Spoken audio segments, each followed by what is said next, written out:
Jaipur to Ladakh 1200 kilometre. Hills में आपको लद्दाख बहुत खूबसूरत लगता है। ट्रैवलिंग का ये तो होता है स्पेशली किसी, तो फिर एकदम तो एक टाइम तो घबरा गया हम, one of the most dangerous road है। तो पंजाब में मैंने देखा था कि आप गुरुद्वारा भी रुके थे। ट्रकों से बच के रहना बस। हाँ, किसी से लड़ाई वड़ाई हुई?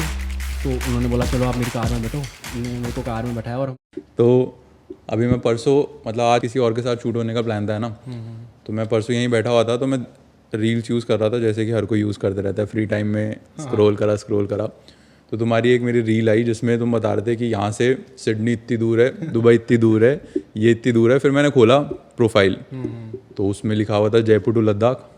मैं देखा भाई जयपुर से है, मैं देखा ये तो भाई सही में जयपुर से है। तो मैंने मैसेज किया कि भाई हम ये पॉडकास्ट करते हैं, are you interested in doing it? फिर तुम्हारा मैसेज आया हाँ करें। तो ऐसे ये यहाँ पे आए।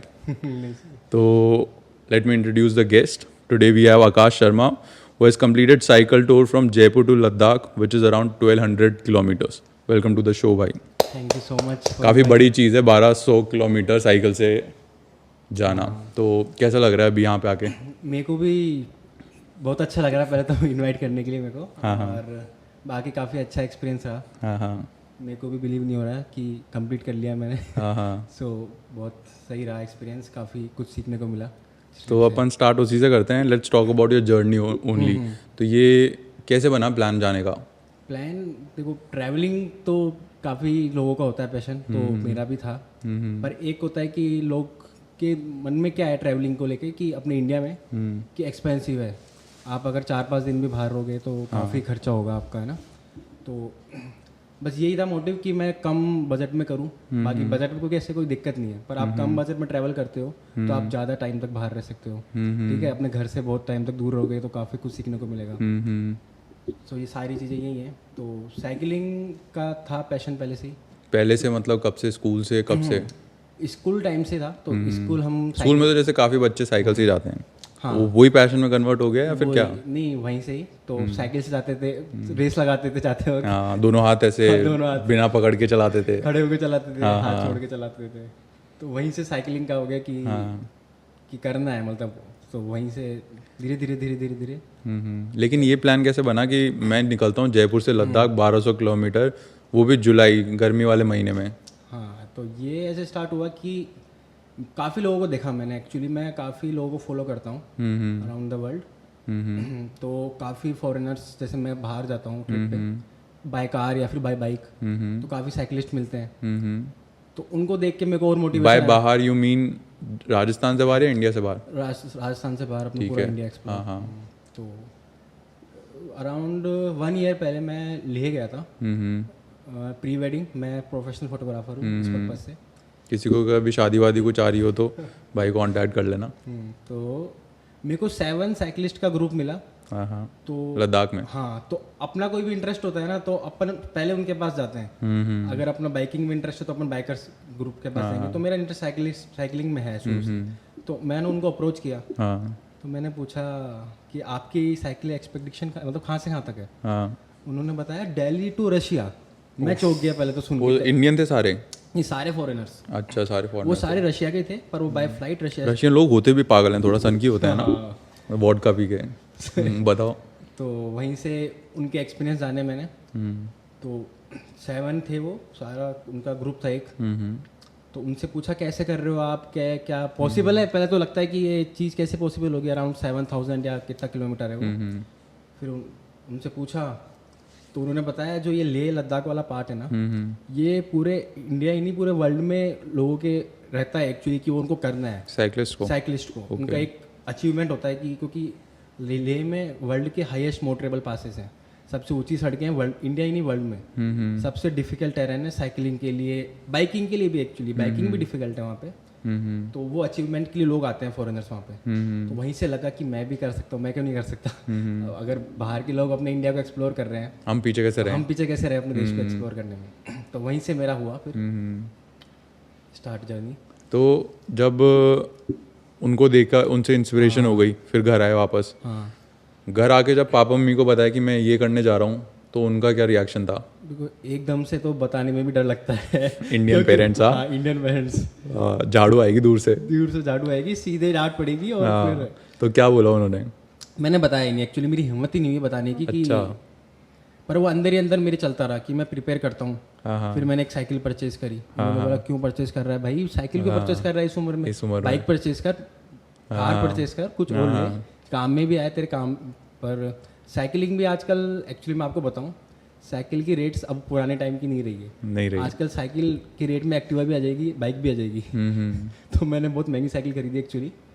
फिर डांट पड़ी घर पे साइकिल खरीदती, पर उनको नहीं बताया कि मैं किस पर्पस के लिए मैंने खरीदी है।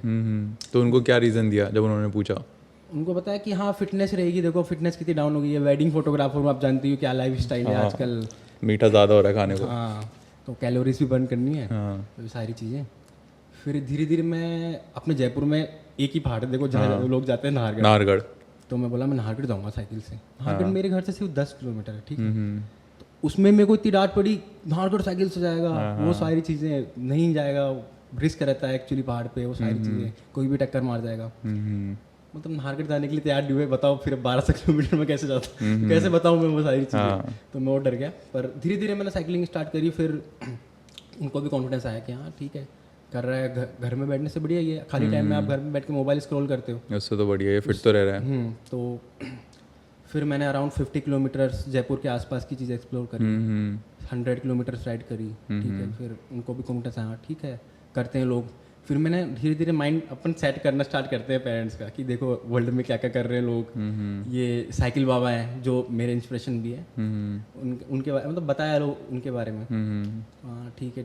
फिर मंथ्स बीतते गए, मेरा काम चलता रहा, काम के बीच में आप निकल भी नहीं सकते एक्चुअली। फिर वेडिंग का मेरा ऑफ सीजन आया एक्चुअली अराउंड जून के बाद। फिर मैंने बताया घर पे कि मैं ऐसे ऐसे जाना चाहता हूँ।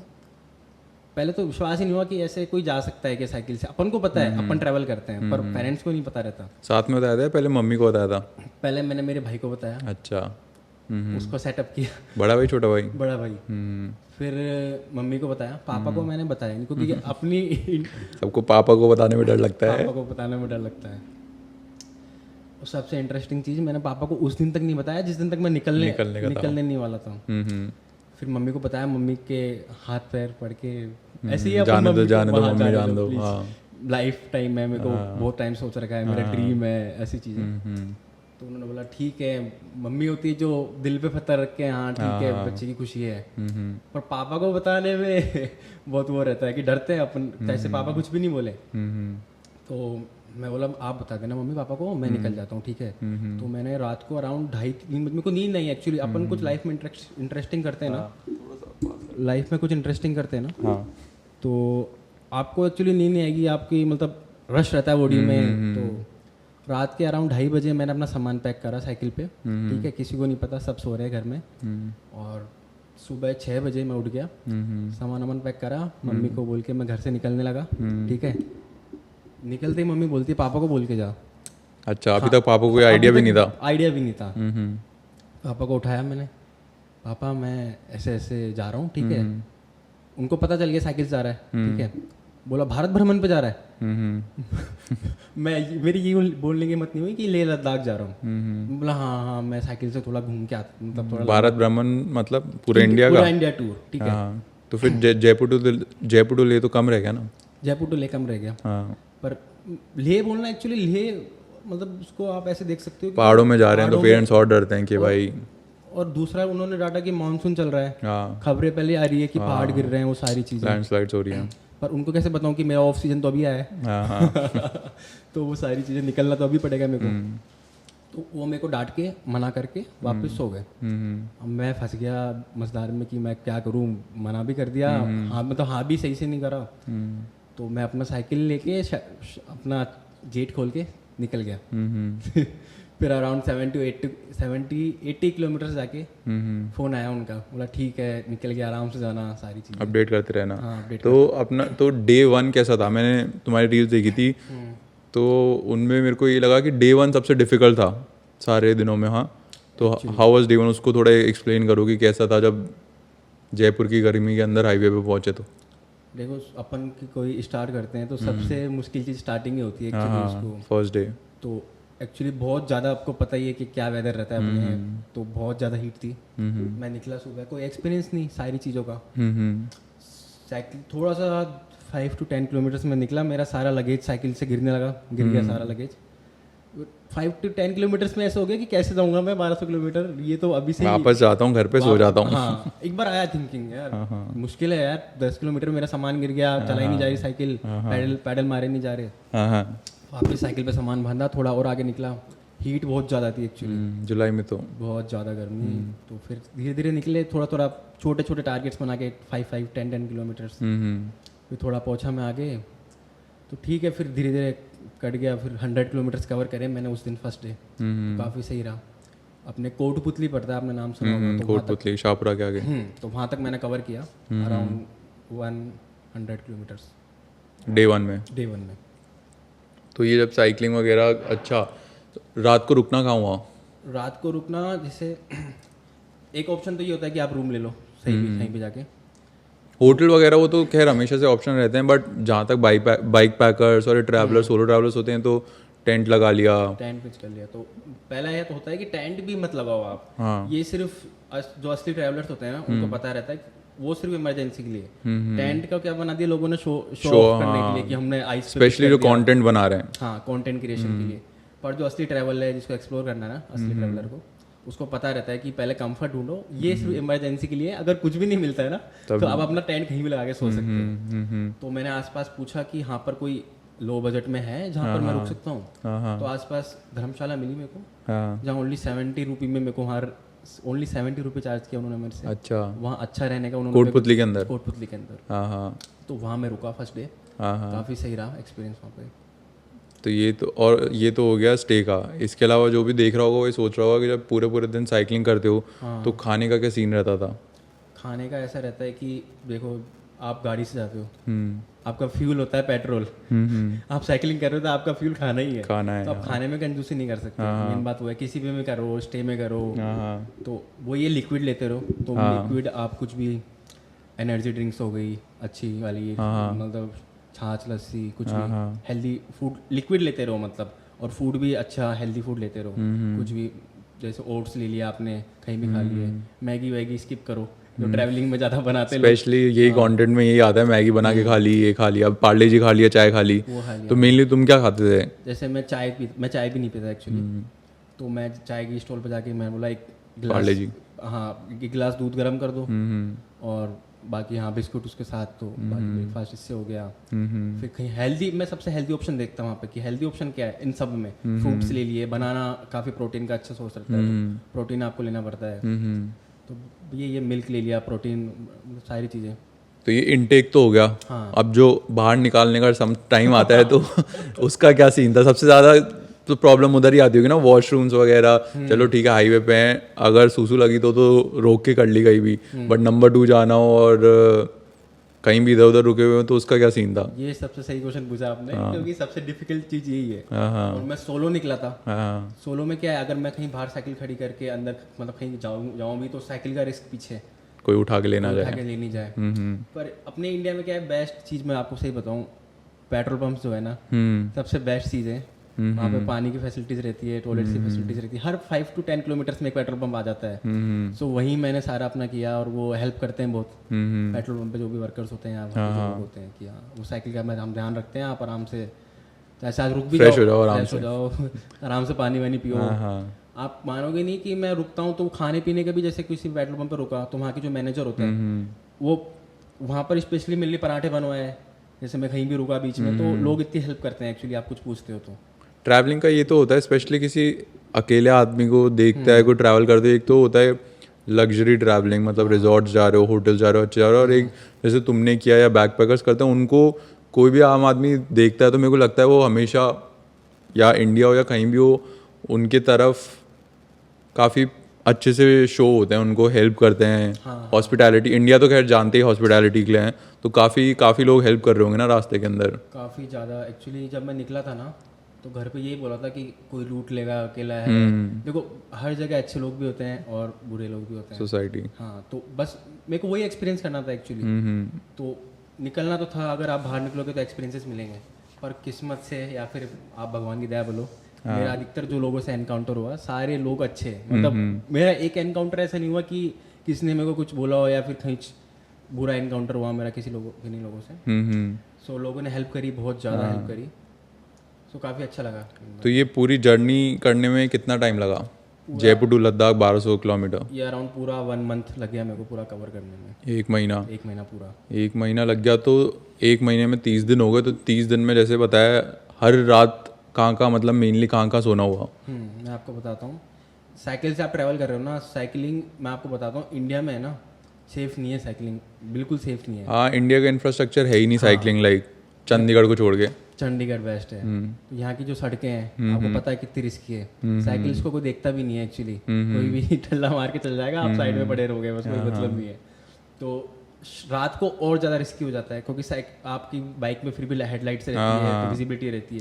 साइकिल में आप कितनी भी लाइट लगा लो छोटी, पर वो इतनी विजिबिलिटी नहीं रहती है।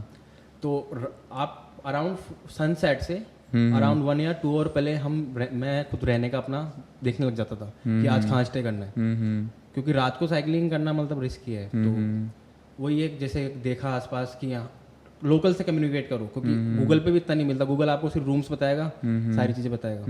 तो मैं पहले लोकल से कम्युनिकेट कर लेता हूँ कि आगे ये सिटी आ रही है, ठीक है, तो यहाँ मेरे को क्या मिल सकता है रहने का, मैं कहाँ अपना टेंट पिच कर सकता हूँ, बाकी कुछ सस्ते में कुछ कहीं मिल सकता है। तो लोग हेल्प कर देते हैं एक्चुअली, तो बता देते हैं कि यहाँ धर्मशाला है, यहाँ पेट्रोल पंप है, पेट्रोल पंप पे आप टेंट लगा लो। काफ़ी मैंने टेंट पेट्रोल पंप पे भी लगाए, वो सारी चीज़ें हैं। मेजॉरिटी मतलब टेंट में रहना हुआ या रेस्ट रूम्स या क्या? मेजोरिटी मैं बताता हूँ आपको अपना, जब तक ये अपने जो जब तक पहाड़ नहीं आए तब तक तो टेंट में नहीं लगाया मैंने, क्योंकि काफ़ी पेट्रोल पंप और काफ़ी जो हाईवे पे ढाबे होते हैं वो हेल्प कर देते हैं, उनके पास रुक गया रात को। पर जब से पहाड़ स्टार्ट हुए तब से टेंट लगाने स्टार्ट कर दिए मैंने, क्योंकि वहाँ पर फिर इतनी वो फैसिलिटीज़ नहीं होती है पहाड़ों पे, सिर्फ दूर दूर तक सिर्फ पहाड़ ही पहाड़ दिखते हैं, तो वहाँ टेंट लगाना जरूरी होता है। ठीक है।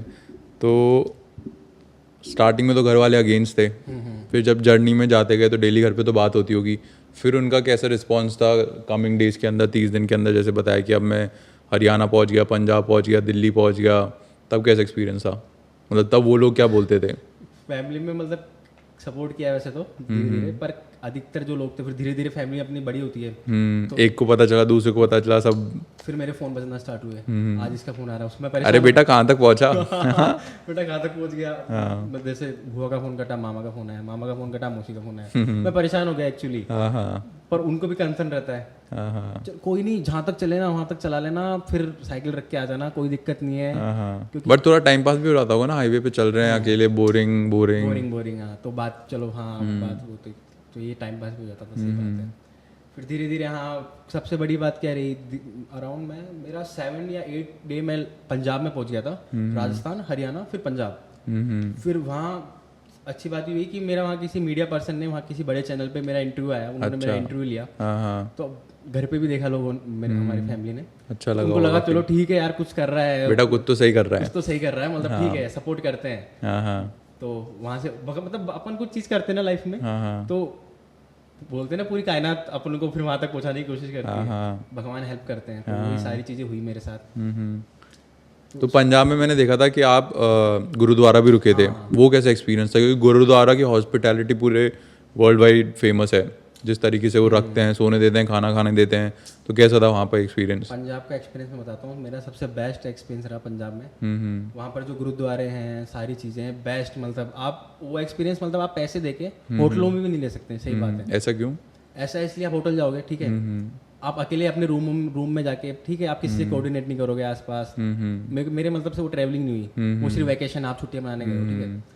ट्रैवलिंग का मतलब होता है कि आप नॉलेज ले रहे हो, आसपास लोगों से कम्युनिकेट कर रहे हो, तो आप गुरुद्वारे में रुकोगे, वहाँ पर 100 लोग मिलेंगे आपको, जमीन से जुड़े हुए, कोई किसान, मतलब वहाँ पर वैसे लोग रुकेंगे, लोकल लोग, आप उनकी स्टोरी जानते हो, ठीक है, उनसे बात करते हो, लाइफ के बारे में सीखने को मिलता है। तो मैं गुरुद्वारे में रुका पंजाब में, फर्स्ट गुरुद्वारे में मैं जहाँ रुका, वहाँ एक्चुअली क्या गुरुद्वारे में आप देखोगे हॉल सा होता है, तो वहाँ सब लोग रुकते हैं। तो मेरे पास, मैं फोटोग्राफर हूँ, कैमरा इक्विपमेंट्स कैरी किए थे मैंने काफ़ी, तो मैंने बोला वहाँ पे गुरुद्वारे में जो वहाँ के थे कैमरा पर्सन, मतलब वो जो लोग थे वहाँ पे, कि मेरे को थोड़ा रिस्क है, मतलब एक्चुअली मेरी साइकिल भी है, मैं रात को सो जाऊँ, अकेला हूँ, तो मेरे से, तो उन्होंने इतनी हेल्प करी, मेरे को खुद का रूम दे दिया उन्होंने मेरे को, कि ये मेरा रूम है, आप मेरे रूम में सो, बढ़िया, खुद कहीं दूसरे रूम में सोए, मैं अपना सारा सामान, कैमरा है मेरा वहाँ रूम में ले जाके, बढ़िया, मतलब बहुत अच्छा एक्सपीरियंस रहा गुरुद्वारे में।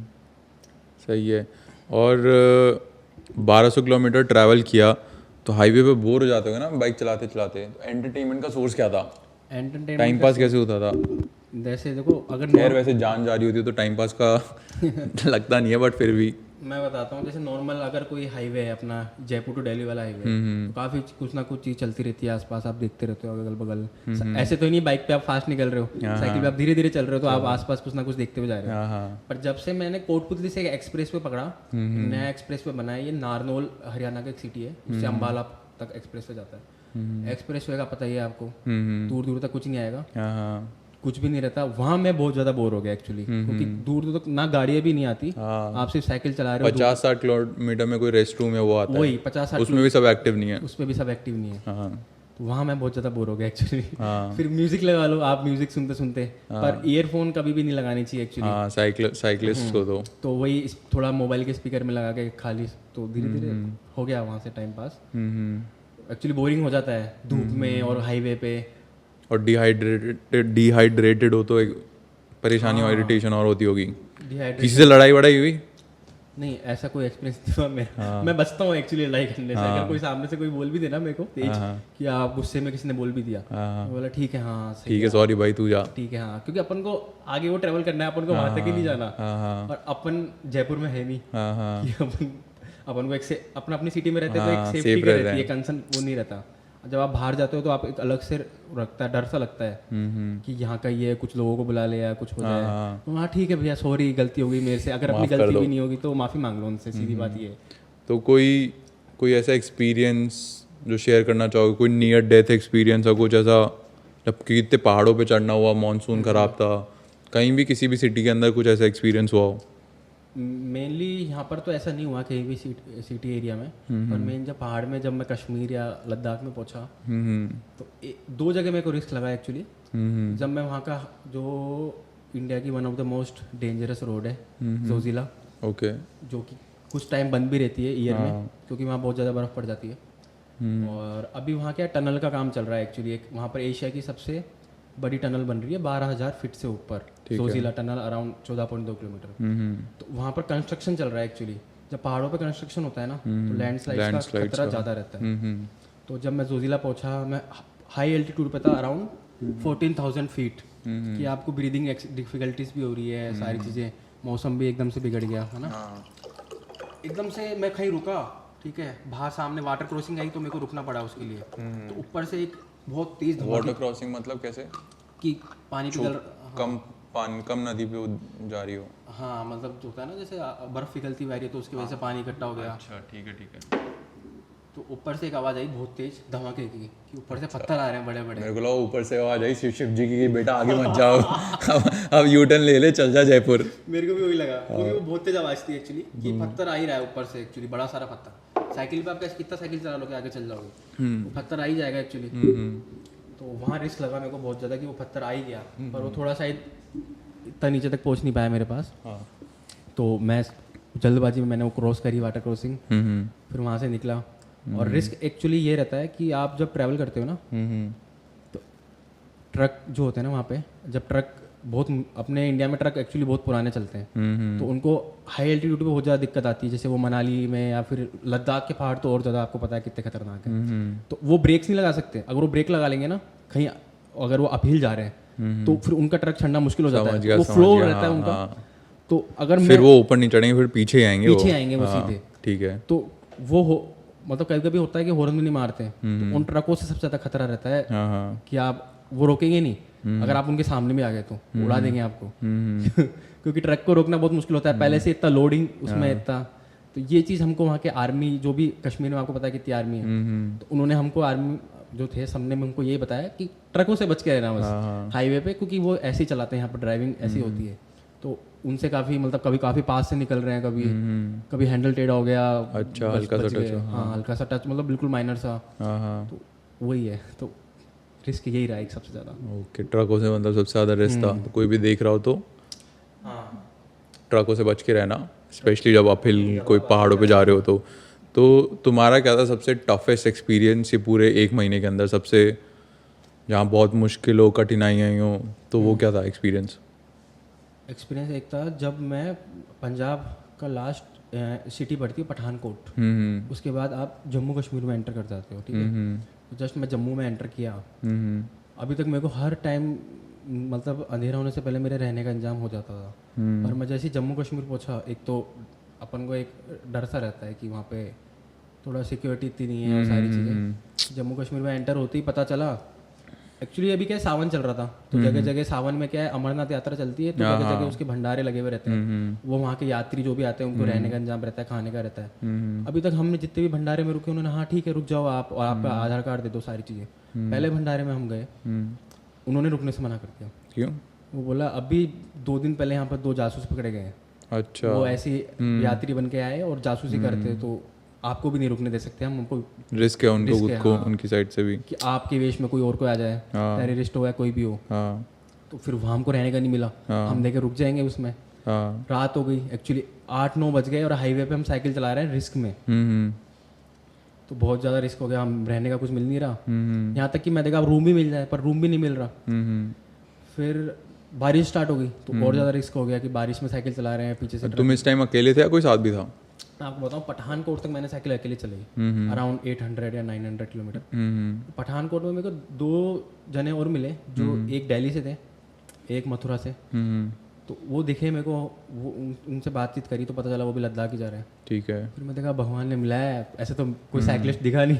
अपन को कोई अपना साइकिलिस्ट दिखेगा तो लगेगा यार अपना भाई मिल रहा है। तो मैं बोला ठीक है चलो अपन साथ चलते हैं, अब जितना भी आगे कवर करते हैं। तो वहाँ से वो मेरे साथ हो लिए। फिर हमने साथ में ट्रैवल किया लद्दाख तक पूरा। बाकी के जो 400 किलोमीटर बचते हैं वो अकेले। तो फिर वो आप बता रहे थे कि हाँ, तो फिर एकदम तो एक टाइम तो घबरा गए हम, क्योंकि बहुत ज़्यादा रिस्क था। फिर एक मंदिर आया, एक्चुअली काली माता का मंदिर था उधर एक, जम्मू में ही। तो उसके बाहर हम जाके बैठ गए, अंदर आरती चल रही थी, गेट पे हम बैठे, बारिश आ रही थी क्योंकि। फिर जैसे आरती खत्म हुई, हम मंदिर में गए, वहाँ के पुजारी जो पंडित जी होते हैं उनसे पूछा कि हम ऐसे रुक सकते हैं मंदिर में आज, क्योंकि हमको कुछ मिला नहीं है और रुकने का, और थोड़ा रिस्क भी है साइकिल का, हम साइकिल से ट्रैवल कर रहे हैं। तो उन्होंने बोला ठीक है। फिर हम मंदिर में साइकिल खड़ी करी हमने अंदर, फिर मंदिर में रुके हम, वहीं अपना स्लीपिंग बैग वो सारा वहीं सोए हम रात को। तो मतलब एंड में कुछ हो गया, मतलब जुगाड़। पर एक टाइम पे डर लगा क्योंकि रात हो गई थी, 8-9 बजे रिस्क रहता है। हाँ, अंधेरा होने के बाद तो रिस्क रहता ही है। तो कोई भी साइकिलिस्ट अगर देख रहा हो तो उसको क्या सजेस्ट करोगे? एक तो क्या असेंशियल्स क्या हैं टू कैरी, अगर लॉन्ग, मतलब छोटा मोटा तो बहुत चलता है, कोई लंबी ट्रिप पे जा रहा हो 100, 200, 500, 1000 किलोमीटर की, तो असेंशियल्स क्या हैं कि क्या क्या कैरी जो तुम मिस कर रहे हो कि यार शिट मैं ये भी कैरी करता है यार, या मैं भूल गया ये भी मेरे को रखना चाहिए था? मैं इसका उल्टा बोलता हूँ, एक्चुअली बिल्कुल कम कैरी करो, क्योंकि वो सामान आपको ही घसीटना है। हाँ। और इंडिया में कहीं सब जगह कुछ ना कुछ मिल ही जाता है। अच्छा, आपको कहीं कुछ दिक्कत नहीं आएगी। तो बिल्कुल लेस कैरी करो, जो बिल्कुल ज़रूरत का सामान हो। जैसे हो गया एक स्लीपिंग बैग, अगर आप ठंड वाली जगह पे जा रहे हो, लेह, हिमाचल, उत्तराखंड, तो एक स्लीपिंग बैग कैरी करो, नहीं तो एक छोटे एक कंबल से काम हो जाएगा आपका। एक टेंट जरूरी है, क्योंकि टेंट आपको एक सेंस ऑफ कंफर्ट देता है कि अगर कुछ भी नहीं मिला मेरे को रहने का, तो मैं टेंट पिच कर लूँगा अपना कहीं भी, ठीक है। तो टेंट और स्लीपिंग बैग कंपलसरी है। साइकिल से अगर आप ट्रैवल कर रहे हो तो साइकिल का पूरा रिपेयरिंग किट होना चाहिए आपके पास। कहीं रास्ते में पंचर हो जाए या कुछ हो जाए तो मैंने पूरा यूट्यूब से ट्यूटोरियल लिए थे पंचर बनाने के पहले। कितनी बार निकाले पंचर खुद से? मेरे खुद 8 पंचर हुए, तो 3-4 पंचर मैंने खुद निकाले, कहीं शॉप से ठीक कराए। लोगों ने हेल्प करी, कश्मीर के लोग काफ़ी अच्छे हैं एक्चुअली। तो उन्होंने आके खुद मेरी हेल्प करी, उन्होंने पंचर बनवा दिए मेरे। तो काफ़ी सही रहा एक्सपीरियंस। स्लीपिंग बैग हो गया, टेंट हो गया, रिपेयरिंग किट हो गई, और जिससे ये होता है ना प्रोटीन बार्स, अगर आपके पास बजट है स्नैक्स के लिए प्रोटीन बार्स रखो आप, क्योंकि डाइट वही रहेगी। और अनहेल्दी फूड बिल्कुल स्किप करो, जैसे आप साइकिल से कर रहे हो या फिर आप किसी से भी ट्रैवल कर रहे हो, ट्रैवलिंग में अनहेल्दी फूड, मैगी, सारी चीज़ें स्किप करो। तो प्रोटीन बार्स कैरी कर सकते हो आप। लिक्विड ORS घोल होता है, ग्लूकोन डी होती है, उसको जस्ट पानी में मिला के पियो। ठीक है। और जैसे मेरे दोस्त ने ना, मेरा दोस्त इधर वो भी जयपुर से ही है, वो भी ट्रैवल का काफ़ी शौकीन है। जाते रहता है वो, ट्रैकिंग वगैरह पे जाते रहता है काफ़ी, एक्सपेडिशंस वगैरह में। तो वो मेरे को एक बार बोला था, वो पता नहीं जयपुर से भीलवाड़ा है किधर, कि वो बोला साइकिल से चलते हैं। मैंने तो हाथ जोड़ लिया कि नहीं भाई, अपन को नहीं जाना, कहीं आसपास ट्रैक करना हो तो बता देना। तो वो याद नहीं होगा कि 80 किलोमीटर या 100 किलोमीटर कुछ साइकिलिंग से उसने किया था।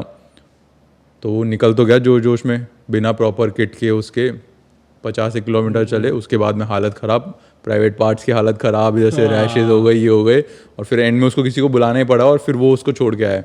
तो प्राइवेट अभी इतने पूरे पूरे दिन साइकिलिंग होती है, तो प्राइवेट पार्ट्स की क्या हाल हो जाती है उधर बैठे बैठे बैठे बैठे बैठे। आपको बताऊं, बाइक में भी मैंने पिछले साल केदारनाथ किया था बाइक से, उसमें भी मेरी हालत खराब हो गई थी पूरी, क्योंकि आप उस पर ही बैठे रहते हो एक ही पोस्चर में। हाँ हाँ, और धचके लगते हैं, धचके लगते हैं, तो बहुत ज़्यादा पेन होता है। और साइकिलिंग तो मानो आप साइकिल की सीट तो और ज़्यादा नैरो होती है ना, तो उसमें तो और ज़्यादा पेन होता है एक्चुअली। पर धीरे धीरे आपकी आदत पड़ जाती है, मतलब 1-2 दिन 2 दिन 3 दिन। और क्या पहन के करना चाहिए ये? अगर आपका बजट है ना, तो मैं आपको बोलूँगा साइकिलिंग शॉर्ट्स आते हैं एक्चुअली, साइकिलिंग पैडेड शॉर्ट आते हैं, उनके नीचे पैडेड शॉर्ट्स, कंफर्ट रहता है। तो वो अगर आपका बजट है तो वो ज़रूर लो आप साइकिलिंग शॉर्ट्स। अच्छा, how beautiful it is seeing India इस नज़रिए से। अब काफ़ी लोग ऐसे घूम लेते हैं, रिजॉर्ट्स चल जाते हैं, होटल्स चल जाते हैं, प्लेन की टिकट बुक कराई, डेस्टिनेशन पे पहुँचे, घूमे, सामने बीच है उधर घूम के आ गए। बट जो एक जर्नी होती है जैसे तुमने करी जयपुर टू लद्दाख, काफ़ी तरह के लोगों से मिले, इंडिया को अलग नज़रिए से देखा, तो वो कैसा था पूरा? मैं आपको बताता हूँ, अपन जब कोई जना ट्रैवल करता है तो कहाँ जाएगा, एक सिटी से दूसरी सिटी जाएगा, ठीक है। यहाँ से शिमला चल गए, मनाली चल गए, वो सिटी है, चंडीगढ़ चल गए, दिल्ली चल गए, गोवा चल गए। पर अब आपको एक चीज़ बताता हूँ, हाँ गोवा चल गए। सब जगह एक्चुअली कल्चर अब सेम, सब सिटी सेम हो गई है, सब लोग मतलब शिफ्ट हो गए हैं एक्चुअली एक जगह से दूसरी जगह। तो लोग, आपको जयपुर में बिहारी लोग भी मिल जाएंगे, यूपी के लोग भी मिल जाएंगे। अब आप बता नहीं सकते कि ये जयपुर है, कल्चर पूरा सिटी से पूरा खत्म हो गया। पर अपने इंडिया का जो कल्चर है वो भी गाँव में है, विलेजेस में। तो मेरा मेन मोटिव सिटीज़ को नहीं, विलेजेस को एक्सप्लोर करना है, क्योंकि वहाँ अभी भी अपना जो मेन एसेंस है ना वो बाकी है। तो आप जब, मैं साइकिल से एक्सप्लोर करता हूँ तो बीच में क्या है, काफ़ी विलेजेस पड़ते हैं। बाइक से भी आपकी इच्छा नहीं करती, बाइक से भी जाओगे ना तो आप जस्ट पहुंच जाते हो एक जगह से दूसरी जगह। साइकिल से धीरे धीरे एक एक विलेज देखते हुए, वहाँ पे विलेजर्स से बात करते हुए, जैसे कोई किसान दिख गए तो उनसे बात करी कि आप कैसे फसल करते हो, कि कैसे मेहनत करते हो, ये फसल कब होती है। बीच में पंजाब में चावल के खेत, पंजाब में हरियाणा में चावल की खेती होती है, तो वो देख के मैंने उनके एक्सपीरियंस जाने, मैं खुद खेत में उतरा, खुद मैंने फसल वहाँ उगाई, आपने देखी होगी मेरी एक रील। तो ये एक्सपीरियंस, मतलब इससे बेटर क्या होगा कि आपको जो नॉलेज मिलती है, एक तो आप बुक्स में पढ़ लो, कि अपन बुक्स में पढ़ते होंगे हिस्ट्री में, मतलब उसमें अपने सोशल साइंस में था कि चावल फरवरी में उगाया जाता है, ये रबी की फसल होती है। एक ये नॉलेज है, एक आप इसी चीज़ का प्रैक्टिकल कर रहे हो, तो जो नॉलेज जो ट्रैवल से मिलती है ना, वो बुक्स में नहीं मिल सकती। तो ये एक्सपीरियंस है मेरा, मतलब इसलिए मेरा मेन मोटिव है कि धीरे धीरे एक्सप्लोर करो आप सारी चीज़ें। तो इतने लोगों से मिले तो कोई एक्सपीरियंस याद है, कोई एकदम भीड़ से अलग हटके कोई एक्सपीरियंस, किसी ने कुछ ज़्यादा ही हॉस्पिटैलिटी दिखा दी हो, या कुछ ऐसा कुछ हुआ हो, कोई अम्मा ने कुछ अच्छे से प्यार से खाना खिला दिया हो? ऐसे एक दी काफ़ी एक्सपीरियंस हुआ एक्चुअली, काफ़ी लोगों ने हेल्प करी। बट कोई एक हटके कुछ याद हो ऐसा? एक हटके मैं आपको बताता हूँ, मैं हरियाणा में एक सिटी है जिंद करके, जिसे हार्ट ऑफ हरियाणा भी बोलते हैं, जिंद शहर है, वहाँ मैं पहुँचा, एक धर्मशाला में मैंने स्टे किया। तो एक अराउंड 8 to 10 ईयर्स का बच्चा मेरे पास भगते हुए आया, उसने पूछा भैया साइकिल से आओ, ऐसे ऐसे जा रहे हो, आप थक गए होंगे ना, मैं आपके पैर दबा देता हूँ। मेरे आंखों में से आंसू आ गए एक्चुअली, कि इतना छोटा बच्चा है इतनी बड़ी बात कर रहा है। मैं बोला नहीं बेटा, मतलब कोई ऐसा नहीं है दिक्कत, गले लगा लिया एक्चुअली मैंने उसको, क्योंकि आंखों में से आंसू आ गए मेरे। फिर ये तो हुआ ही था। फिर उसी धर्मशाला में, जिंद में ही, हरियाणा में, एक अंकल आया मेरे पास, बोला मेरे को पता है बेटा आप लोग कितनी मुश्किल ट्रैवल करते हो, आप कम बजट में भी ट्रैवल करते हो, आपको कुछ चाहिए, कुछ भी सामान खाने पीने का, कुछ भी आपको जो आगे जरूरत पड़े। मैं बोला नहीं मेरे पास है एक्चुअली, मैं कर सकता हूँ। उनको बताया अंकल मैं फोटोग्राफर हूँ, तो मैं मेरे पास है बजट, पर मैं लो बजट में ट्रैवल करता हूँ क्योंकि पसंद है मेरे को, एक्सपीरियंस के लिए। पर नहीं, बोला नहीं मैं कुछ ना कुछ तो दूंगा आपको। तो अराउंड वो 500 रुपये के फ्रूट्स ला के दिए मेरे को, 1 किलो केले, बनाना, लीची, सारी चीज़ें ला के वो मेरे को दे दिए। मैं बोला इनको मैं कैरी कैसे करूँगा अंकल, पर मैं रोना सा आ गया कि इतनी हेल्प करते हैं लोग। ये फ्रूट दे के उन्होंने मेरे को 500 रुपये का एक नोट पकड़ा दिया, बोला ये भी रखो आपके काम में आएंगे, कैश काम में आएगा। मैं बोला नहीं चाहिए मेरे को, मेरे पास है एक्चुअली, इसकी आप जिसको जरूरत हो उनको दो। पर उन्होंने बोला नहीं आप एक्चुअली, लोग देखते ना, आप, मैं अमरनाथ भी जा रहा था, अमरनाथ तो लोग, आप धार्मिक यात्रा कर रहे हो तो लोग और ज़्यादा हेल्प करते हैं इंडिया में, कि भगवान के जा रहा है, एकता है, तो सारी चीज़ें इंडिया में प्यार भर भर के है, प्यार भर भर के। आप देखने निकलो तो काफ़ी ब्यूटी है, इस ट्रिप का मैं एक मेन मोटिव यही बताता हूँ आपको, मेरे को क्या सीखने को मिला। यही मिला कि आप अपने ऊपर पैसे खर्च करते हो ना, अपने कुछ चीज़ शौक पूरे करते हो, उसमें इतनी खुशी नहीं मिलेगी। आप जब दूसरों के ऊपर कुछ करते हो, जैसे मेरी लोगों ने इतनी हेल्प करी, तो मेरी भी अब इच्छा हुई कि यार मैं भी कुछ करूँ, क्योंकि मेन खुशी उन्हीं चीज़ों में मिलती है। Giving is always good. वैसे बताना नहीं चाहिए, जैसे मेरे को भी काफ़ी अभी ये सावन चल रहा है, काफ़ी लोग पैदल जा रहे हैं। मेरे को काफ़ी जैसे वैष्णो देवी तक मिले, मेरे को जो जयपुर से वैष्णो देवी पैदल जा रहे थे, मेरे को हरियाणा में मिले। फिर मैंने वो उनको दे दिया पैसे, मतलब आपके काम महंगे, मैं आप रखो, क्योंकि मेरे को अपन को पता है आपको कुछ जरूरत ही नहीं है, तो अपन क्यों करें। फिर ये चीज़ मेरे को एक सीखने को मिली इस ट्रिप से कि आप हेल्प करो लोगों की, दूसरे लोगों की, जो भी आपको अगर कोई दिखता है जो ऐसा कुछ कर रहा है, ट्रैवल कर रहा है, या फिर कोई पदयात्रा जा रहा है, कोई ऐसे लोग हैं, या फिर नॉर्मली अपने घर के पास अपन को पता होता है, तो उनकी पैसों में नहीं है तो आप उनको खाने पीने किसी में भी तरीके से हेल्प करो, और काफ़ी अच्छा लगता है। मेन सीखने को मेरे को यही मिला इस ट्रिप से। तो हाउ इम्पोर्टेंट इज ट्रैवलिंग, या फिर ट्रैवलिंग बोलो, या फिर घर से बाहर निकलना भी कितना इम्पोर्टेंट है? ट्रैवलिंग देखो बहुत ज़रूरी है एक्चुअली, क्योंकि जो आपको सीखने को मिलता है ना एक्चुअली, जो प्रैक्टिकल लाइफ में जो मिलता है, आप घर से बाहर निकलते हो, घर में बैठे बैठे आप क्या पढ़ लोगे, मतलब कुछ ही नहीं, मतलब या तो आप खाली टाइम मोबाइल स्क्रॉल करोगे, वही सारी चीज़ें। बाहर निकलते अपन कई लोगों से मिलते हैं, अपनी फील्ड के लोगों से मिलते हैं, नॉलेज शेयर होती है, काफ़ी एक्सपीरियंस मिलता है। अब मैं बाहर, मेरे को 2 साइकिलिस्ट मिले पोलैंड के इस बार भी, जो कि लेह का पूरा एक्सपेक्टेशन कर रहे थे, लद्दाख का। तो बातें करते हैं, काफ़ी सीखने को मिलता है, दूसरे कंट्री के लोग मिलते हैं, वहाँ के एक्सपीरियंस शेयर होते हैं, अपनी फील्ड के लोग मिलते हैं, और आप ज़मीन से जुड़ के ट्रैवल करते हो, तो उनके एक्सपीरियंसेस लेते हो आप। और मैं तो चाहता हूँ बुरे एक्सपीरियंसेस भी हो लाइफ में, क्योंकि आपको वो स्ट्रॉन्ग बनाते हैं, एज अ पर्सन ग्रो करने में हेल्प करते हैं। ये 1 मंथ में ऐसे एक्सपीरियंसेस हुए शायद मेरे, जो मेरे को पूरे लाइफ टाइम काम में आएंगे। अब मैं शायद बाहर जाने में कभी भी मैं निकलूँ या फिर, तो मैं इतना घबराऊंगा नहीं एक्चुअली, क्योंकि मेरे को पता है कि मैं कर सकता हूँ, मैनेज कर सकता हूँ। हाँ, मेरे अकॉर्डिंग भी I think in your 20s, कोई भी मतलब ये देख भी रहा हो, if you are in your 20s, तो घर से निकलो। मतलब ठीक है, मॉम डैड के साथ, पेरेंट्स के साथ, फैमिली के साथ रहना अच्छी बात है कि उनकी गाइडेंस है, सब कुछ है, but in your 20s it is important कि तुम 1 महीने के लिए घूमने जाओ, 1 साल के लिए कोई कोर्स करने जाओ, जॉब के लिए निकलो, बट निकलना ज़रूरी है, क्योंकि घर बैठे बैठे तो कुछ भी हो जाए दिक्कत हो, पापा ही हो गया, मम्मी हो गया, दादा है, कोई भी जो भी फैमिली में, सबको बोलो। अगर तुम बाहर हो तो कोई है ही नहीं हेल्प करने के लिए, फ़ोन कर सकते हो ज़्यादा से ज़्यादा, सब कुछ मैनेज खुद करना पड़ेगा। तो to grow as a person it is very important कि तुम घर से बाहर निकलो। ट्रैवलिंग ही ज़रूरी नहीं है, आई थिंक मतलब तुमको बाहर जाके 2 पैसे कम भी मिल रहे हैं ना, तो जाओ जॉब करने के लिए, पढ़ने के लिए, कुछ भी करने के लिए, लेकिन घर से निकलो, घर पे मत रहो। क्योंकि काफ़ी लोगों को मैंने देखा even in my friend circle, जो मतलब कंफर्टेबल हो गए अपनी लाइफ से, अपने घर पे रहने के लिए, क्योंकि पापा मम्मी हैं, सब हैं, तो बहुत कंफर्टेबल हो गए। अब उनको कहीं तुम बोलोगे घूमने के लिए भी या कुछ भी करने के लिए, तो मना कर देंगे, क्योंकि वो कंफर्ट जोन में ही नहीं है।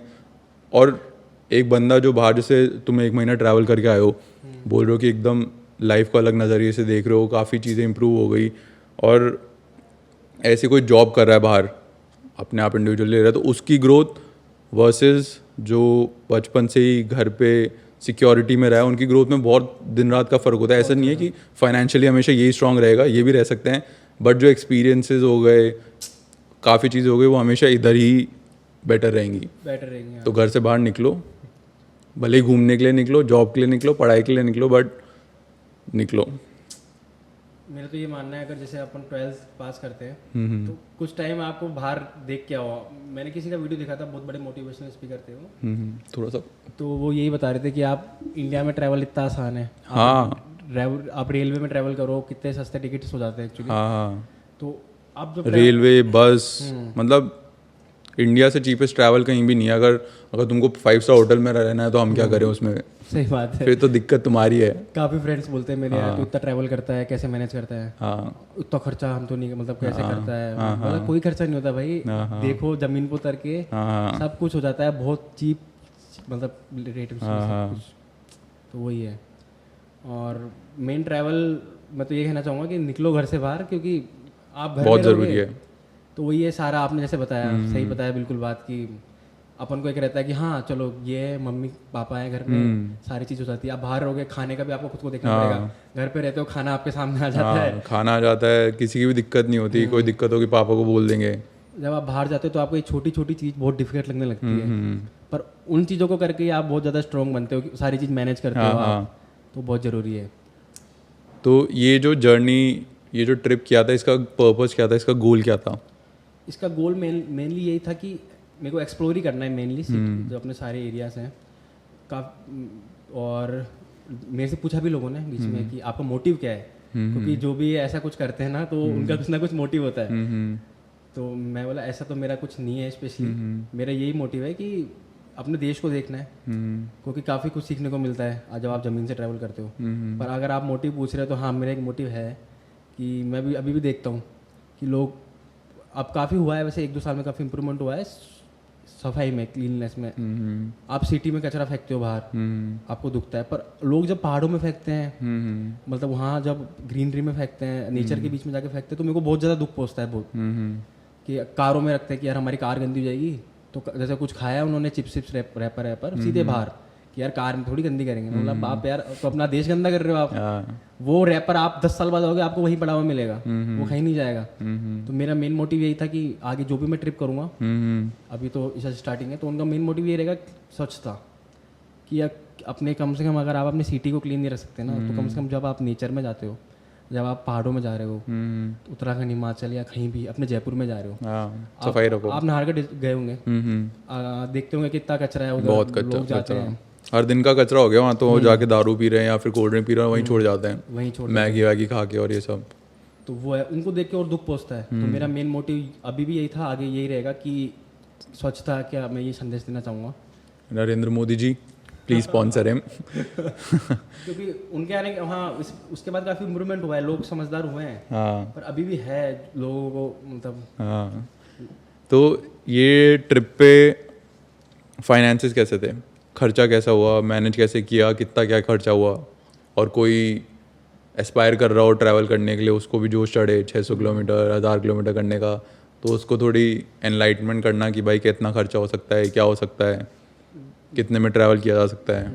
ऐसे नॉर्मली मैं बताऊँ आपको, अराउंड 200 या 300 रुपीज़ पर डे, ये एवरेज रहा एक्सपेंसेस। इसको थोड़ा ब्रेक डाउन करना कि मतलब कहाँ कहाँ खर्चा होता था। मेनली खाने में, सब खाने में, खाने में कंजूसी नहीं कर सकते। रहने में कोई खर्चा नहीं हुआ मेरा इस ट्रिप पे। जहाँ मेरी तबीयत खराब हुई वहाँ मैंने रूम लिया, बाकी अगर वहाँ भी मेरी अगर हेल्थ सही रहती तो मेरा शायद स्टे में मान लो आप कोई 100 या 100-200 रुपए पूरे महीने में मेरा स्टे का खर्चा। हम कितना कम है, मतलब एक दिन का या कम से कम 1000 या 1500 रुपए का हो जाता है एक रूम लेके। तो ये सुन के अगर कोई भी मेरा दोस्त या कोई भी देख रहा हो, वो बहाना मारता है कि भाई मेरे पास पैसे नहीं है घूमने के लिए, तो भाई इतना सा पानी लेना और उसमें ही डूब जा रहा। फिर हाँ, और बाकी खर्चा होता है कि हाँ, जैसे मेनली ये हाँ, खाने का और रहने का मेनली यही होता है। तो खाने में भी आप, जैसे होता है ना, आप एक्सपेंसिव ढाबे रहते हैं, जैसे हाईवेज पे, हाँ, जैसे हाईवे किंग हो गया अपना, हाईवे किंग हो गया, काफी एक्सपेंसिव। अब वहाँ मत जाओ ना, आप देखो कहाँ पर ज़्यादा ट्रक खड़े हैं, वो बेस्ट भी रहेगा एक्चुअली। ट्रक वालों को इतना ट्रैवल करते हैं, सबसे ज़्यादा ट्रक वाले ट्रैवल करते हैं, उनको पता रहता है सबसे बेस्ट ढाबा कौन सा है, और वो इतने बजट फ्रेंडली होते हैं। अराउंड 50 रुपीज़ में आपको फुल प्लेट खाना मिल जाएगा, अनलिमिटेड, जो मैंने खाया भी है कहीं। क्या बुरा है अगर 50 रुपीज़ में वन टाइम 100 रुपये आपको पूरा डे का लग रहा है। दाल कैसी थी वहाँ पे? ढाबों की दाल ही तो फेमस होती है सबसे ज़्यादा, बहुत मतलब सही रहती है, हेल्दी रहती है दाल वहाँ की, क्योंकि वहाँ चलता रहता है एक्चुअली, कंटिन्यू आते रहते हैं लोग, तो फ्रेश भी रहता है और काफ़ी सही रहता है। और इस ट्रिप पे मतलब ओवरऑल एक महीने का क्या एस्टिमेट खर्चा हुआ होगा अपना? मेरा बिलो 7 या 8,000, बिलो 7-8,000, और वो भी हो गया, मतलब क्योंकि कहीं तबीयत खराब होगी, रूम ले लिया, ठीक है, कहीं मतलब हाँ कि लगता है पैनिक कर जाते हो आप। मैं एक जगह पैनिक कर गया था जालंधर में, जहाँ जैसे मैं जालंधर सिटी में एंटर किया, मैं तेज बारिश, मानसून चल रहा है, पंजाब में बाढ़ भी आ गई थी एक्चुअली उस टाइम, तो बाढ़ आ गई है, बारिश तूफान स्टार्ट हो गया, तो वहाँ पैनिक करके मैंने रूम ले लिया कि वो सारी चीज़ें। हाँ, अगर ऐसा कुछ नहीं हो सब वो, तो कोई खर्चा नहीं है एक्चुअली, सिर्फ और लोग हेल्प कर देते हैं। कभी कभी तो आपको ये भी नहीं है कि आपको खुद ढाबे पे जाके खाना खाना है। पंजाब में तो मैंने 1 रुपये खाने पे खर्च नहीं किया, सुबह गुरुद्वारे पे खाया, वहाँ से निकला, फिर दूसरा गुरुद्वारा कोई आ जाता है, वहाँ खाया, और गुरुद्वारा का जो लंगर है ना, वहाँ पर लंगर चको दुनिया में फेमस है, वो तो दुनिया में फेमस है। हेल्दी फूड बहुत ज़्यादा, वहाँ की जो दाल रहती है बहुत हेल्दी रहती है। अच्छा, मतलब सबको पता नहीं रहता कि लंगर में एक्चुअली मतलब कैसे क्या होता है, तो थोड़ा सबको बताना, मतलब लंगर में जैसे प्रोसेस क्या होता है, अगर तुम गए खाया उसके बाद में कुछ काम वाम भी, मतलब हेल्प भी करनी होती है ना गुरुद्वारा में, ऐसे भी नहीं कि आओ खाओ और रवाना हो जाओ। तो थोड़ा बताना कैसा था, जैसे एक दिन लंगर पे जाना हुआ तो कैसा क्या एक्सपीरियंस था? हाँ, लंगर में जैसे आप जाते हो तो पहले तो जैसे पूरा आप अपने वहाँ का जो भी होता है रूल्स, अपने मतलब सर को ढक के पूरा वहाँ पर पूरा आप एंटर करो, उनका सारा जो भी चीज़ होती है फॉलो करो। वो काफ़ी सही रहता है एक्चुअली। गुरुद्वारे में जाओगे ना आप, एंटर करते ही आप बैठो वहाँ पे, वहाँ के वाइब्स काफ़ी अलग होते हैं, टेम्पल्स हो गए, आप सारी चीज़ें। तो वहाँ जाके मैं बैठता मस्त, थोड़ा शांत रिलैक्स अपने आप को। फिर वहाँ पर आप जब बात करते हो तो वो वैसे हेल्प कर देते हैं। आपको बोलने की जरूरत ही नहीं पड़ेगी, वहीं पर लोग बोलेंगे बेटा लंगर तो चखो, लंगर चख के ही जाना, आप उसके बिना मत जाना। आपको कुछ बोलने की जरूरत नहीं है। फिर आप वहाँ बैठते हो, वो खुद हेल्प करते हैं, मतलब खाना वाना देते हैं, सारी चीज़ें खिला पिला के भेजते हैं आराम से। तो आप ये है कि आप वहाँ पर सेवा कर सकते हो। क्योंकि और करनी भी चाहिए, ऐसे भी नहीं कि बस जाके फ्री में खा के आ गए। फ्री में खा के आ गए, उसमें मज़ा भी नहीं है एक्चुअली। मज़ा आता है अपन खुद खाने खा लिए, फिर लोगों को खुद खिला रहे हैं, अपन परोस रहे हैं, बर्तन मांज रहे हैं वहाँ पे। उसका मैंने खुद ने किया एक्सपीरियंस, बहुत अच्छा लगता है, बहुत अच्छा फील होता है।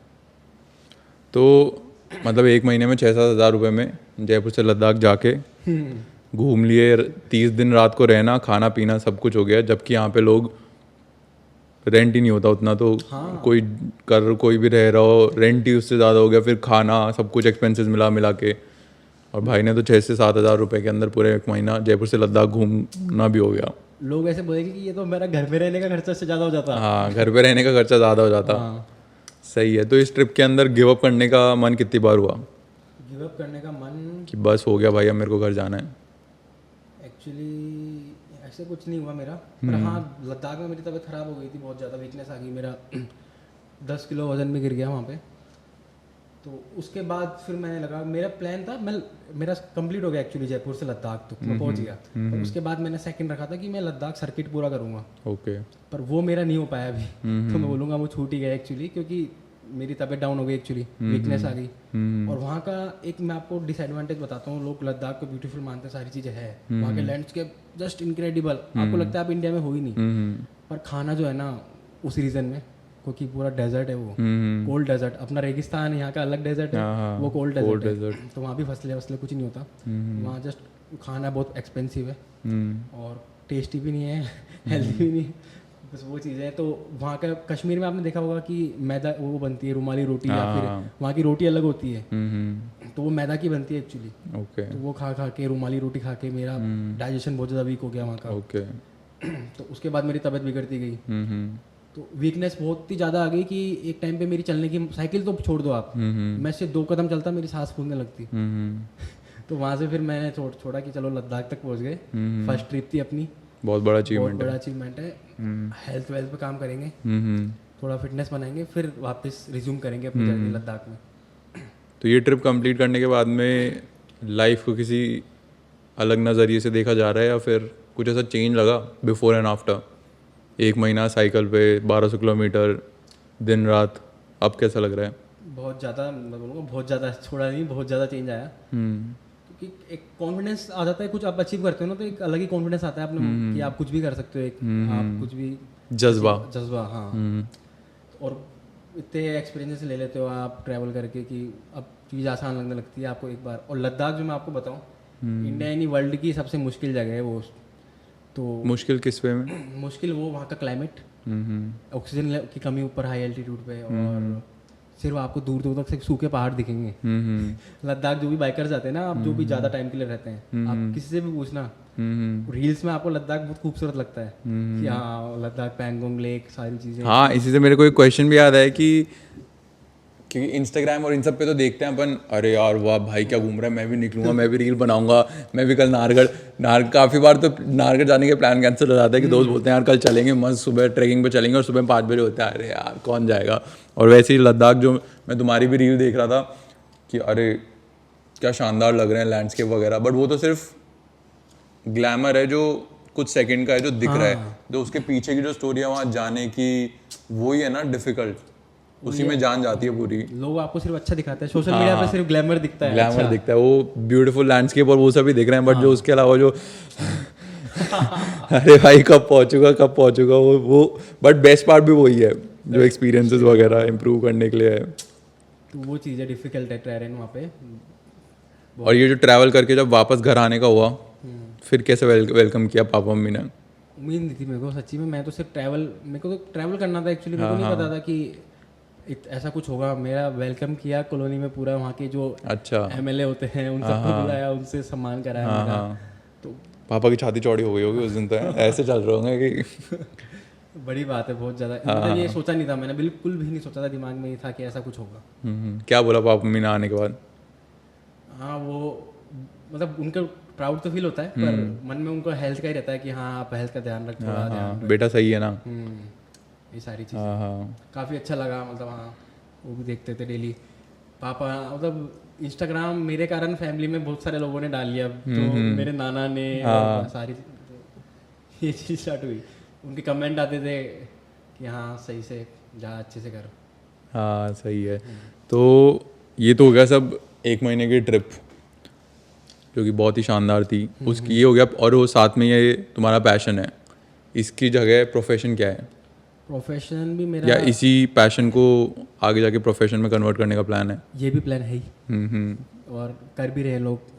और अभी तो वैसे मेरा एक्चुअली कनेक्टेड ही है पूरा। फोटोग्राफी फील्ड से हूँ मैं, वेडिंग फोटोग्राफर। तो ट्रैवल आपको काफ़ी ज़्यादा होता है फील्ड में भी। आज आप जयपुर हो तो कल क्योंकि आजकल लोगों को डेस्टिनेशन वेडिंग करना भी पसंद है काफ़ी। कल्चर एक्चुअली उसका ये डेस्टिनेशन वेडिंग का। तो आप बाहर जाते हो, ट्रैवल करते हो, तो दोनों कनेक्टेड है मेरी फील्ड। तो काफ़ी बढ़िया है कि भगवान की दया है कि जो मेरी फील्ड है वही मेरा पैशन है। तो ऐसा नहीं लगता कि यार कुछ काम कर रहे हैं ज़्यादा, कुछ 9 to 5 वाली जॉब है, परेशान हो रहे हैं। मज़ा है मतलब लाइफ में। अच्छा, अपन जब कल बात कर रहे थे, जब बहुत प्लानिंग कर रहे थे कब करेंगे क्या करेंगे, तो तुमने बताया कि तुम कॉलेज ड्रॉप आउट हो। हाँ तो ये डिसीजन क्यों लिया था?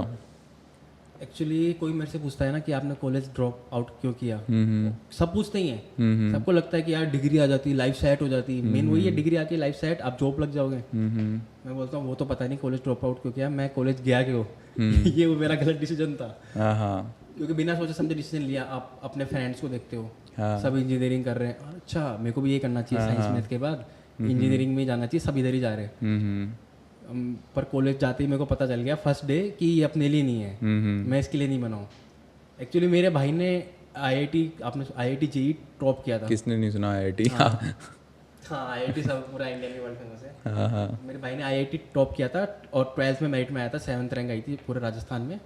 और ऑल ओवर इंडिया कुछ 300 या समथिंग कुछ रैंक थी JEE एडवांस में। और IIT बॉम्बे में एडमिशन हुआ था। तो फैमिली की एक्सपेक्टेशन भी ऐसे हो जाती है कि हाँ ये भी एक बेटा IIT जा रहा है तो ये तो कहीं जाएगा ही। तो मेरा इतना बढ़िया कॉलेज में तो नहीं हुआ, पर कहीं ना कहीं एडमिशन हुआ। तो मेरे को समझ में आ गया धीरे धीरे कि ये मेरे लिए नहीं है। और घर पे कैसे बताएं, सबसे बड़ी दिक्कत यही, फीस जमा हो गई, सारी चीज़ें हो गई। तो धीरे धीरे मैं और ज़्यादा घुटता गया कॉलेज में। मेरे को पसंद है बाहर निकलना, चीज़ें देखना। मेरे कॉलेज में रेस्ट्रिक्शंस बहुत ज़्यादा थे कि आप 6 बजे से पहले निकल नहीं सकते, रात को 8 बजे के बाद नहीं निकल सकते, पहले ही आ जाओ हॉस्टल में। तो मैं और ज़्यादा वहाँ घुट गया, मैं डिप्रेशन में चल गया एक्चुअली बहुत ज़्यादा। फिर जब एक्सट्रीम लेवल का डिप्रेशन हो गया ना, तो फिर वो फट ही जाता है एक्चुअली। फिर मैंने बताया कि घर पे कि मैं नहीं कर सकता एक्चुअली। तो बहुत घर से डांट भी पड़ी, मतलब डांट नहीं, मतलब समझाया मेरे को कि 2 साल और बच्चे रहे, 2 साल तो हो ही गए। पर उस टाइम मेरी हालत बहुत ज़्यादा ख़राब हो गई थी। मैं बहुत ज़्यादा डिप्रेशन की वजह से बहुत ज़्यादा फिजिकल हेल्थ मेरी डाउन हो गई थी। तो उस वजह से ड्रॉप आउट कर दिया मैंने कॉलेज। पर सही है, उसके बाद काफ़ी धीरे धीरे चीज़ें इम्प्रूव हुई और मैं फोटोग्राफी फील्ड में मैंने अपने आप को एस्टेब्लिश किया धीरे धीरे। आप काफ़ी बढ़िया चल रहा है सारी चीज़ें। तो मॉम डैड का क्या था जब ड्रॉप आउट करके वापस घर आए, तो पहला रिएक्शन क्या था? क्योंकि एक बेटा IIT में है, वो भी टॉप रैंक से, और दूसरे ने ड्रॉप आउट करके घर आ गया। एक्चुअली ना बहुत उस टाइम दुख पहुंचा मम्मी पापा को, क्योंकि पहुंचेगा ही। उनको लगता है कि ड्रॉप कर दिया तो मतलब अब कुछ ही नहीं है। एक अपने आसपास की चीज़ में पड़ोसी पहले बोलते हैं कि कहाँ गया बेटा, तो पढ़ने गया था ना, क्या हुआ? 4 साल थे ना, 2 साल में कैसे आ गया? तो सारी चीज़ें और ज़्यादा स्ट्रेस डाल देती है। अरे अंकल अपने घर पे ध्यान रखो आप। वही चीज़ है, फैमिली दुनिया क्या कहेगी, सारी चीज़ें, तो और ज़्यादा प्रेशर आ जाता है। फिर मेरा डिप्रेशन भी एक्चुअली बहुत ज़्यादा हाई लेवल पर चल गया था। तो उनको फिर वो मेरी हेल्थ की टेंशन, सारी चीज़ें वो तो फिर कॉलेज ड्रॉप आउट तो छोटी चीज़ हो गई थी, क्योंकि मेरे को वहाँ से रिकवर होना था, डिप्रेशन से निकलना था। फिर फैमिली ने हेल्प करी मेरी उस टाइम पे। हाँ, जैसे जैसे मैं रिकवर हुआ कुछ टाइम में, अराउंड 7-8 मंथ्स में मैं पूरा जाके ये recover स्टोरी थोड़ी सुनी सुनी सी नहीं लग रही? जैसे कोई 3 इडियट्स नाम की कोई मूवी थी, उसमें फोटोग्राफर वाले का क्या नाम था? हुआ। हाँ, फरहान फरहान। फरहान। ये थोड़ी स्टोरी वाले थे यार, ऐसा कुछ देखा हुआ है कभी? हाँ, हाँ, फिर वही है। तो फिर वहाँ से चीज़ें मतलब थोड़ा सही होने स्टार्ट हुई।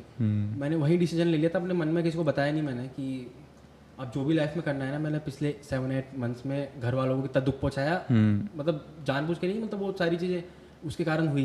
उनके आंखों में आंसू भी देखे मैंने मम्मी पापा के, कि अब ऐसा कुछ करना है लाइफ में कि प्राउड फील कराना है, मतलब मेरे को अच्छा कुछ करना है, बड़ा कुछ करना है लाइफ में।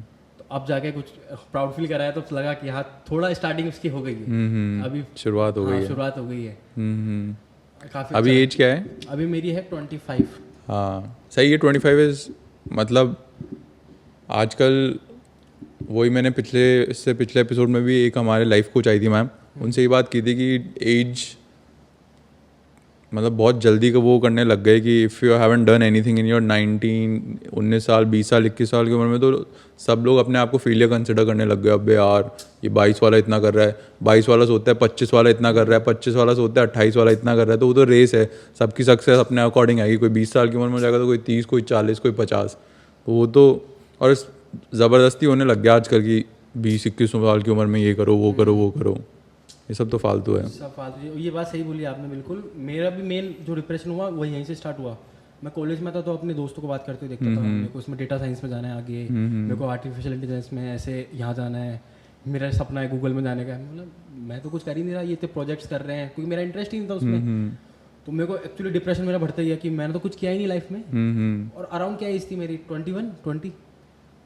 तो अब लगता हूँ कि मैं क्या सोच रहा था। आपने बिल्कुल सही बात कही कि ये जब हाँ, क्योंकि अपन जब 20 साल के होते हैं तो उनको लगता है यार क्या उम्र हो गई, अभी तक कुछ भी क्यों नहीं किया। अभी यार अभी जो जैसे तुम बोल रहे हो 25 ना, हाँ मैं 26 का हूँ, तो आप देखते हैं 20 साल, यार 20 साल, अबे तू तो बच्चा है भाई, अभी जाके खेल कूद ले, ध्यान दे ले, करियर बना लेना, बाद में करियर दो, वो होता ही है। ये दिक्कत बताऊँ क्या है, ये कंपैरिजन। अपन देखते हैं कि हाँ ये 22 साल में इसने टॉप कर दिया, तो अपन ने कोई कुछ नहीं किया, अपना कुछ नहीं हो रहा, तो उसको अपनी लाइफ अलग होती है। भगवान ने अपन को रोबोट तो बनाया नहीं है कि बहुत सारे रोबोट हैं, सब 21 साल में सक्सेसफुल हो जाएंगे, सबकी 22 साल में ग्रेजुएशन हो जाएगी, कोई आधे डॉक्टर बन जाएंगे, आधे इंजीनियर बन जाएंगे। अपन इंसान है, किसको 21 में सक्सेस मिल रही है, किसको 25 में मिल रही है, हो सकता है किसको 30 में मिले, 35 में मिले, 40 में मिले। पर पेशेंस रखना है और अपना काम करते रहना जो पसंद है, बस यही है मेन चीज़। लेकिन इसका मतलब ये नहीं है कि 30-35 के हो रहे हो और सक्सेस नहीं मिल रही तो उसी के पीछे भाग रहे हो। कुछ करो, पैसे भी कमाओ, ऐसे नहीं कि हाँ।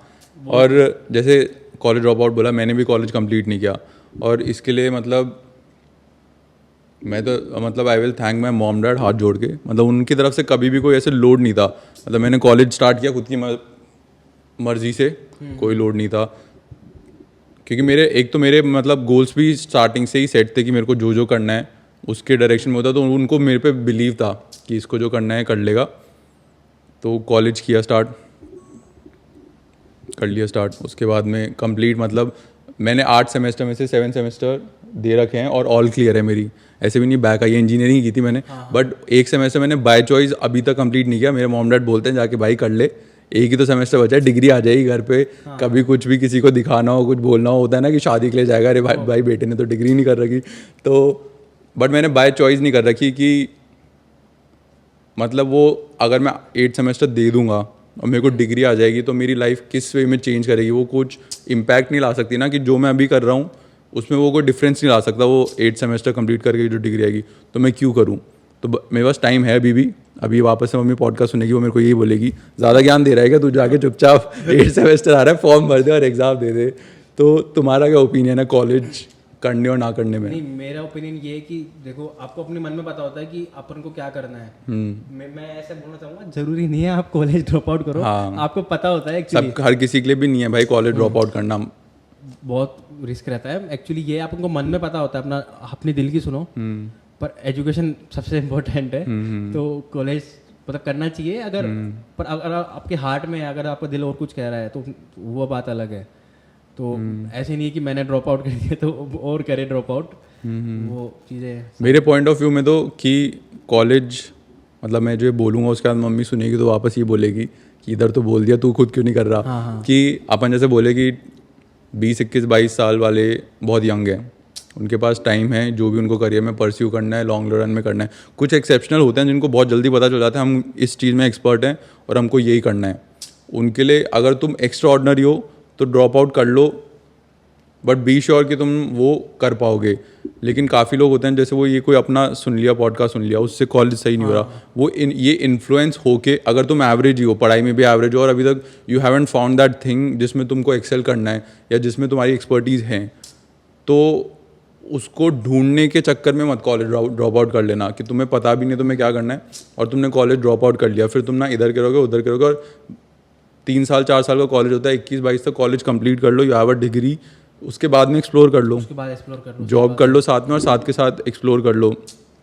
वो ये डिफरेंट होती है सबकी लाइफ, किसी के उसने ऐसा कर लिया तो अपन को नहीं करना, ऐसा करना किसी को देख के। और 24 घंटे होते हैं which is more than enough कि तुम पढ़ाई को भी दे सकते हो और जो तुम्हारी आर्ट है जो तुम कर रहे हो उसमें भी एक्सेल कर सकते हो। तो मेरा तो ये पॉइंट ऑफ व्यू है। इसके बाद में मम्मी मत बोलना मेरे को कि जाके बेटा कॉलेज वगैरह कर ले, वो मैं शायद ही करूँ।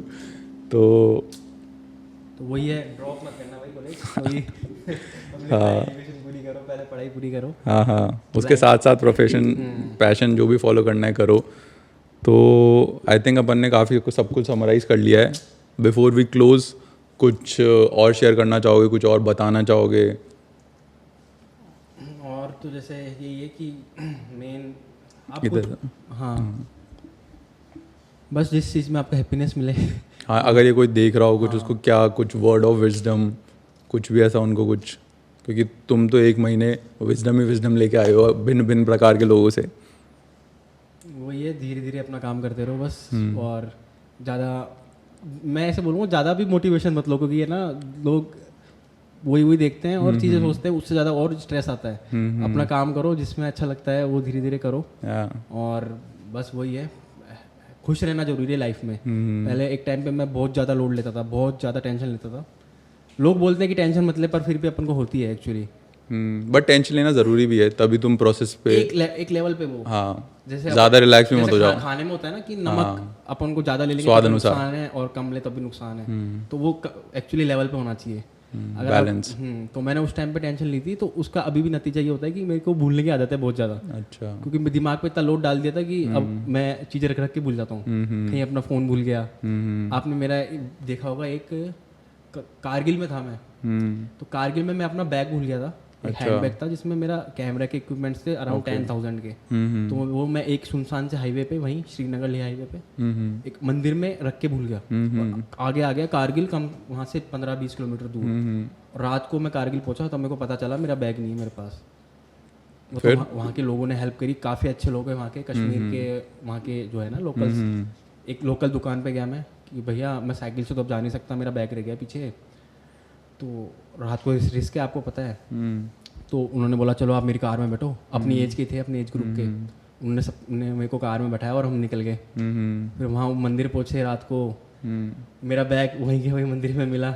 मैं इतना कुछ नहीं हुआ, वहाँ वो जो लोग थे सारे कश्मीरी, वो सब नाचने लग गए, भाई का बैग मिल गया, भाई का बैग मिल गया। तो वो चीज़ें हैं, मतलब तो मेन टॉपिक जिसमें अपन बात कर रहे थे वही थी कि लोड मत लो जीवन में। कुछ भी दिक्कत हो जाए बस जस्ट खुश रहो, हैप्पी रहो लाइफ में। कैसे कितनी परेशानी हो उसको भी हैप्पी करो सारी चीज़ें। तो अब मैं एक टाइम पे इतना डिप्रेशन में था, अब कितनी भी बड़ी दिक्कत आती है मैं खुश रहता हूँ, कोई दिक्कत नहीं है, सब हो जाएगा। भगवान पे विश्वास रखो और अपना काम बस करते चलो कंटिन्यूटी में। मतलब हैप्पी रहो, रिलैक्स रहो, लेकिन ज़्यादा रिलैक्स भी रहो मत रहो, ज़्यादा स्ट्रेस में भी मत रहो, बैलेंस फाइंड करो। तो thank you so much for coming भाई, काफ़ी अच्छा लगा। Thank you so much for watching. नया ड्रॉप भी आने वाला है, go buy cool T shirts, cool shorts वगैरह जो भी from first.com। Okay, bye bye.